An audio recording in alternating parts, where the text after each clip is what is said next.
नमस्कार, मैं हूं ब्रिज द्विवेदी। वीकेंड स्पेशल में आप सभी का स्वागत है। आज हम लोग गोल्ड और सिल्वर की कीमतों का आउटलुक जानेंगे कि आने वाले समय पर गोल्ड की कीमतें कहां तक जाती हुई दिखाई देंगी। इसके अलावा सिल्वर की कीमतें कहां तक जाती हुई दिखाई देंगी। हमने देखा तमाम फैक्टर, जैसे टैरिफ वॉर जब शुरू हुआ उसके बाद से कमोडिटी मार्केट में उछाल देखने को मिला। गोल्ड 1 लाख तक जाता हुआ दिखाई दिया, चांदी भी 1 लाख के ऊपर इस वक्त भी प्राइजेस चल रहे हैं। इसके अलावा जैसे जैसे तनाव कम होता गया, कीमतें टूटती हुई नजर आई। हालांकि फिर इजराइल ईरान के बीच जिस तरह से तनाव बढ़ा, अमेरिका युद्ध में शामिल हुआ, फिर से कीमतों में उछाल देखने को मिला, गोल्ड और सिल्वर दोनों में। हालांकि जैसे ही सीज फायर का ट्रंप की ओर से ऐलान किया गया, कीमतें फिर से टूटती हुई दिखाई दी। यानी कुल मिलाकर जो देखें हम लोग गोल्ड की बात करें खास तौर पर, तो 92,000 से 97,000 98,000 के रेंज में ही ट्रेड होता हुआ नजर आया। कीमतें बहुत ज़्यादा उछाल नहीं देखी, बहुत ज़्यादा जब तनाव बढ़ा, अनसर्टेनिटी का माहौल आया, तब कीमतों में उछाल देखने को मिला। जैसे ही अनसर्टेनिटी माहौल कम होता हुआ नजर आया, तनाव कम होता हुआ दिखाई दिया, कीमतें टूटती हुई नजर आई। अभी अगर देखें अप्रॉक्स जो पिछले 5-6 दिन से देख रहे हैं हम लोग, 97,000 96,000 ही घरेलू मार्केट में देखें तो गोल्ड ट्रेड कर रहा है, और सिल्वर भी 1,06,000 7,000 8,000 के रेंज में ही नजर आ रहा है। ये पूरी कीमतें थी जो हम देख रहे पिछले 5-6 दिन से ट्रेड होती हुई नजर आ रही है। इस पर जानेंगे, पूरा विस्तार से समझेंगे, आउटलुक जानेंगे गोल्ड और सिल्वर का। हमारे साथ जुड़ रहे केडिया फिनकॉर्प के फाउंडर नितिन केडिया जी। सर, बहुत बहुत स्वागत है आपका द बोनस में। धन्यवाद ब्रिज जी, बहुत बहुत धन्यवाद। सर, अक्सर जब भी हम लोग गोल्ड और सिल्वर पर शोज करते हैं, बात करते हैं, ट्रेडिंग कॉल्स भी लिए जाते हैं, लोगों के सवाल भी बहुत सारे आते हैं ट्रेडिंग कॉल्स को लेकर, लेकिन कुछ सवाल ऐसे होते हैं कि क्या फैक्टर्स हैं जो सोने की कीमतों पर सबसे ज़्यादा असर डाल रहा है, क्यों सोने में तेज़ी आ रही है, आने वाले समय पर 1-2 साल या 4 साल में कहाँ तक कीमतें जाएंगी। तो हमने सोचा क्यों ना एक वीकेंड स्पेशल शो बनाया जाए गोल्ड और सिल्वर को लेकर, जिस पर आपसे हम लोग विस्तार से बात करेंगे और समझेंगे कि जो व्यूवर्स निवेश करना चाहते हैं गोल्ड में, वो क्या स्ट्रैटेजी बनाकर चल सकते हैं, वो सब उन तक ये चीज़ पहुंच सके। इसलिए ये शो अलग से हम लोग आपके साथ रिकॉर्ड कर रहे हैं। तो सर, मेरा पहला सवाल यही रहेगा आपसे, आप गोल्ड का भविष्य क्या देख रहे हैं? नमस्कार ब्रिज जी, आपकी ये वीकेंड माला के लिए बहुत बहुत बधाई, आपकी पूरी टीम को और आपको भी। देखिए, गोल्ड का भविष्य बड़ा मतलब छिपा हुआ है आज की बात पे हमारी, कि जब सेंट्रल बैंक्स जो है वो आशंकित हैं कि आगे जाके क्या होगा, वो अपनी करेंसीज की जो भी उनकी होल्डिंग्स है उसको सेल कर रहे हैं, और उसको सेल करके कंटिन्यूअस जो है वो गोल्ड की तरफ जा रहे हैं। और फिर आप चाहें अगर चाइना को देखें तो चाइना ने तो ये 2014-15 से ही शुरू कर दिया था, जिसमें अपने यूएस की जो उसकी डेट की होल्डिंग थी वो उसको सेल ऑफ करके वो गोल्ड के अंदर उसको डाइवर्सिफाई करता चला जा रहा था। तो मुझे लगता है कि जब सेंट्रल बैंक्स जो हैं उनको भी केवल एक ही चीज पे भरोसा हो रहा है इस समय, दैट इज गोल्ड, तो आगे जाके गोल्ड का जो भविष्य है वो मुझे बहुत स्वर्ण जैसा लग रहा है, बहुत गोल्ड की चमक जैसा लग रहा है। और मुझे लगता है कि अगले 1-2 सालों में जो गोल्ड का रिटर्न है ये बाकी एसेट क्लासेस से या तो बराबर रहेगा या 1-2% ये इसका जो बीटा है वो हाई रहेगा। जी सर, वर्ल्ड गोल्ड काउंसिल का आपने जिक्र किया, तो उसकी रिपोर्ट जो आई है उसके मुताबिक केंद्रीय बैंकों की गोल्ड में खरीदारी जो है मई महीने में बढ़ी है। 20 टन सोने की खरीदारी की गई है। अप्रैल से अगर तुलना करें तो थोड़ा सा ज़्यादा है, लेकिन अगर पिछले 12 महीनों का औसत निकाले तो उससे कम है, क्योंकि अगर औसत निकालते हैं तो 27 टन निकलता है, जबकि मई में 20 टन ही खरीदा गया। इसके अलावा भी कई सारे आंकड़े हैं, जैसे 95% केंद्रीय बैंक मानते हैं कि अगले 12 महीनों में वैश्विक गोल्ड रिजर्व में बढ़त होगी। ये केंद्रीय बैंक गोल्ड रिजर्व का सर्वे कहता है। इसके अलावा 43% बैंक खुद अपने गोल्ड होल्डिंग्स बढ़ाने की योजना बना रहे हैं, और 73% बैंक का अनुमान है कि अमेरिकी डॉलर की हिस्सेदारी घटेगी। सर, मैं आपसे जानना चाहूँगा, क्या इसका ये संकेत है कि आने वाले समय पर सोना और महंगा हो जाएगा, कीमतें और तेज़ हो जाएंगी, तेज़ी देखने को मिलेगी, क्योंकि ऑलरेडी 97 चल रहा है, 97,000 98,000 के करीब, इसमें और बाइंग होते जा रही है। मई में आंकड़ा बढ़कर आया है खरीदारी का। क्या ये संकेत दे रहा है कि आने वाले समय पर गोल्ड में और तेज़ी दिखेगी? देखिए ब्रिज जी, अगर हम बात करें ना, तो सबसे पहले तो जब हम महंगे या सस्ते की बात करते हैं तो हम ये देखते हैं कि क्या जो चीज है ये अपनी फेयर वैल्यू से ऊपर है या नीचे। अगर फेयर वैल्यू के ऊपर है तो हम ये कहते हैं कि ये महंगी होगी। और जहां तक गोल्ड की बात करता हूं, तो अगर इन्फ्लेशन को मैं काउंट कर लेता हूं, तो गोल्ड की आज की डेट में भी जो फेयर वैल्यू आती है वो $3780 के आसपास आती है। तो जब तक ये $3780 के आसपास नहीं जाता या उसके ऊपर नहीं जाता, तो हम इस साल के लिए नहीं कह सकते कि ये गोल्ड जो है वो महंगा हो गया है। और नेक्स्ट ईयर के लिए यही फेयर वैल्यू जो है वो $3880-3900 के आसपास पहुंच जाएगी, अगर प्रोडक्शन कॉस्ट जो है वो सेम रहती है। तो ऐसे केसेस में मुझे लगता है गोल्ड अभी भी अंडर वैल्यूड है। यहाँ से अगर मैं बात करता हूं, तो करंट भाव से भी $400 जो है गोल्ड में ऊपर जाने की जो संभावना है वो बनी रह सकती है, वो अभी भी जो है वो कम नहीं हुई है। सेकंड बात अगर हम ये करें, तो जैसा आपने कहा कि 12 महीने का जो एवरेज है गोल्ड, उससे कम खरीदारी हुई है, यानी 27 टन का जो एवरेज था वो 27 टन की जगह सेंट्रल बैंक्स ने जो इस बार बाइंग करी है वो लगभग 20 टन की करी है। तो ब्रिज जी, अगर इस पे हम आते हैं ना, तो इसके जस्ट पहले वर्ल्ड बैंक ने एक और सर्वे किया था, वर्ल्ड गोल्ड काउंसिल ने एक और सर्वे किया था, जिसमें उन्होंने रीजंस पूछे थे कि जब भी कोई सेंट्रल बैंकर्स जो है ये जब गोल्ड को बाय करते हैं तो इसके पीछे कारण क्या रहते हैं। और जो सबसे प्रमुख दो कारण निकल के आए थे वो आए थे इंटरेस्ट रेट और इन्फ्लेशन को लेके। तो जब ये बाइंग शुरू हुई थी उस समय एक इंटरेस्ट रेट कट को लेके जो है बड़ी आश्वस्त थे जितने भी पूरे सेंट्रल बैंक थे। तो वहां पे हमने एक हैवी उस समय गोल्ड के अंदर बाइंग देखी थी। और दूसरा इन्फ्लेशन को भी लेके लग रहा था कि एक जो रिस्क है वो बना हुआ है। तो आज इन्फ्लेशन जो है वो टैरिफ के बावजूद उतना बड़ा रिस्क नहीं लगता है। और अगर मैं रेट कट की बात करता हूं, तो रेट कट जो मैक्सिमम लग रहे हैं वो 50 बीपीएस के लग रहे हैं, जिसमें 25 बीपीएस जो है वो ऑलरेडी फैक्टर इन है। द क्वेश्चन इज कि वो कब होगा, जुलाई में होगा या सितंबर में होगा, but it is on the table, that is being seen. तो यही एक कारण है कि हमने देखा कि जो गोल्ड का 27 टन के आसपास हम देख रहे थे ऑन एन एवरेज बाइंग चल रही थी, वो बाइंग घट के जो है वो 20 टन के आसपास आ गई। लेकिन ये बाइंग अभी भी बनी हुई है। और इस डेटा को हम अगर डीपली टेक करते हैं तो हम एक और चीज देखते हैं जो सबसे महत्वपूर्ण है।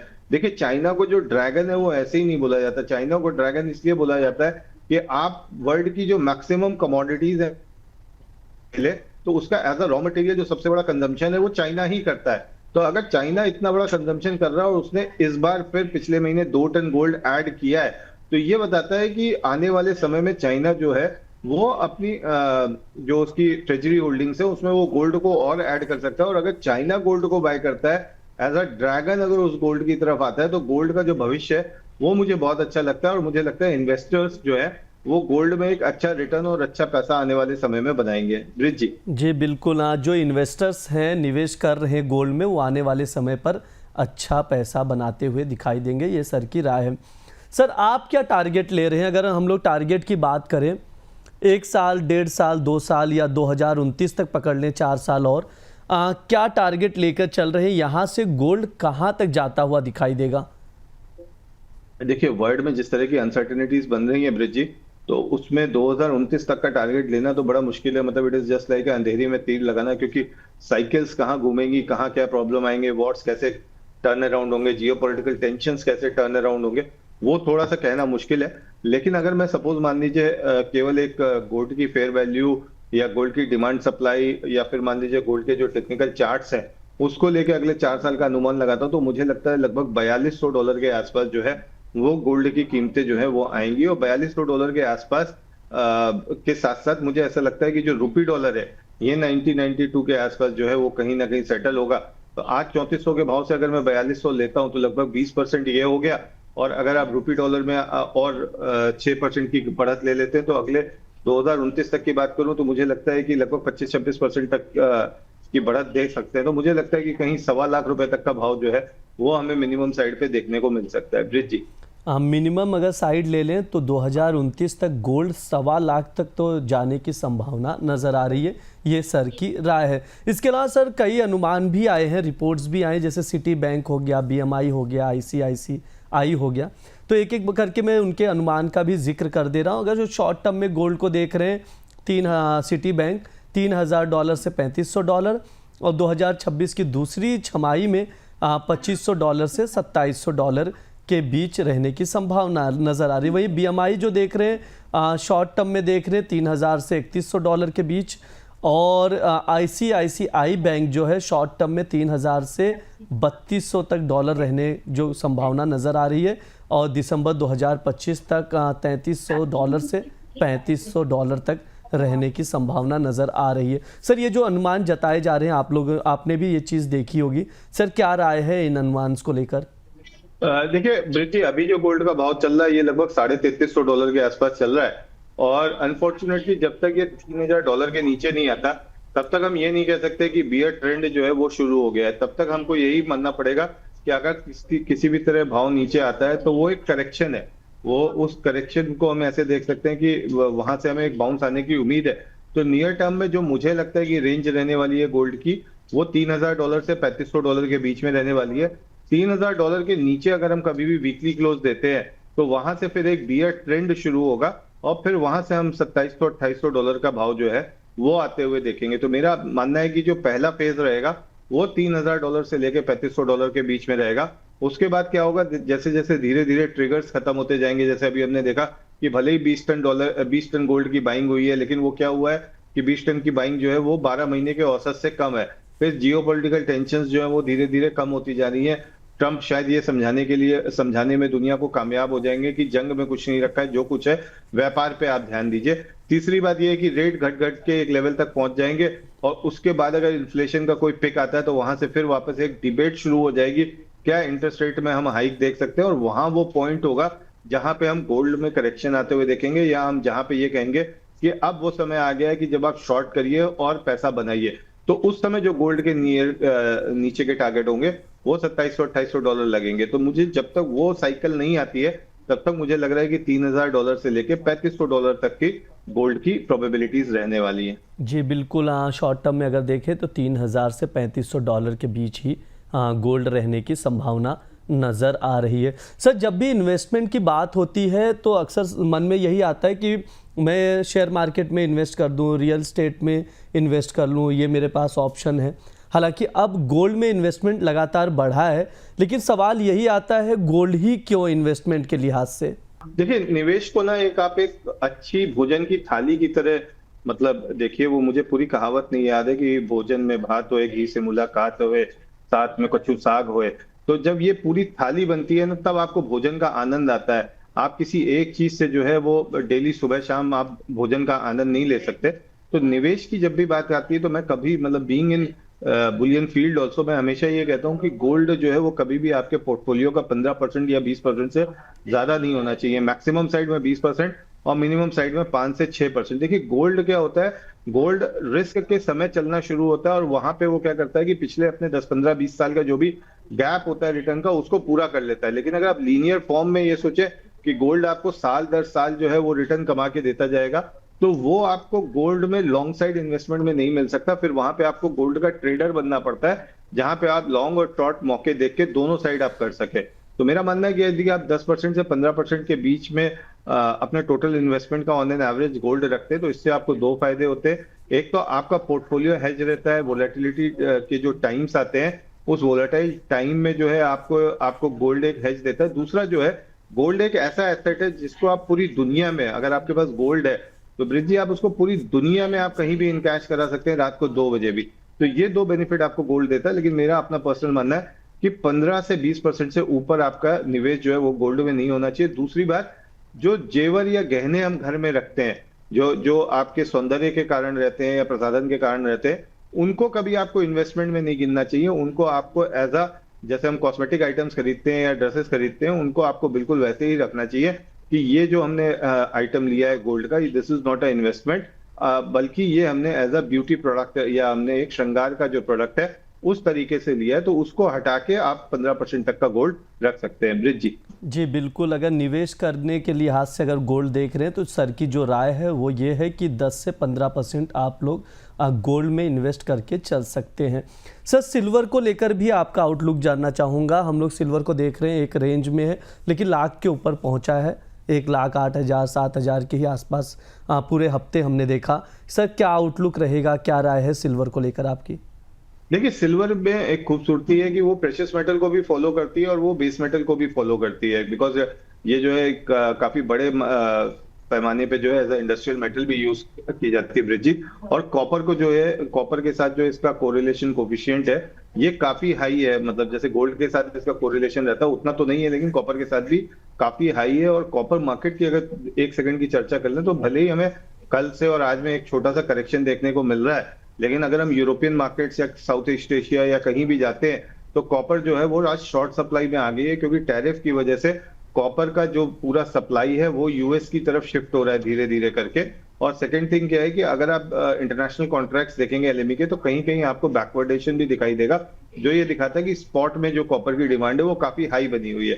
तो when we talk about this copper, देखिए कॉपर अगर दबता नहीं है तो चांदी के भी दबने के जो चांस है वो काफी कम हो जाते हैं। और उस केस में मुझे मेरा पर्सनल फीलिंग है कि चांदी में जैसे जैसे डिप्स आती है, जैसे आप ही के एक प्रोग्राम में हमने लास्ट वीक बोला था कि 1,06,500 से लेके 1,05,500 तक चांदी बाय करेंगे तो 1,09,000 1,08,000 तक के भाव आपको देखने को मिल जाएंगे। और बीते हफ्ते में हमने देखा भी कि उन्हीं लेवल से चांदी ने रिबाउंड किया और आपको ये लेवल्स मिले। तो आने वाले हफ्ते में भी आपको अगर मान लीजिए 1,07,000 रुपए 1,08,000 तक की डिप्स जो है वो अगर मिलती है 1,07,000 1,07,500 तक, तो वहां पे आप चांदी को बाय करें। सेकंड बाइंग आप 1,06,000 1,06,500 की डिप्स में करें। चांदी आपको 1,10,000 1,11,000 आने वाले हफ्ते में मिल जाएगी। और 15 अगस्त को जिस समय हम अपना स्वतंत्रता दिवस मना रहे होंगे, तो चांदी हमको 1,25,000 रुपए तक के भाव पे भी मिलने के काफी हाई चांसेस मेरे को लग रहे हैं। जी बिल्कुल, 15 अगस्त तक 1,25,000 के आसपास भी चांदी नज़र आ सकती है, ये सर की राय है। सर, जब भी निवेश की बात होती है आजकल ईटीएफ का बहुत जिक्र होता है, गोल्ड ईटीएफ, सिल्वर ईटीएफ, इसको लेकर आप क्या सोचते हैं सर? देखिए ईटीएफ जो होता है उसमें एक जो अगर मैं बोलूं इनहेरिटेड जो प्रॉब्लम होती है वो होती है आपकी ट्रैकिंग लॉस की।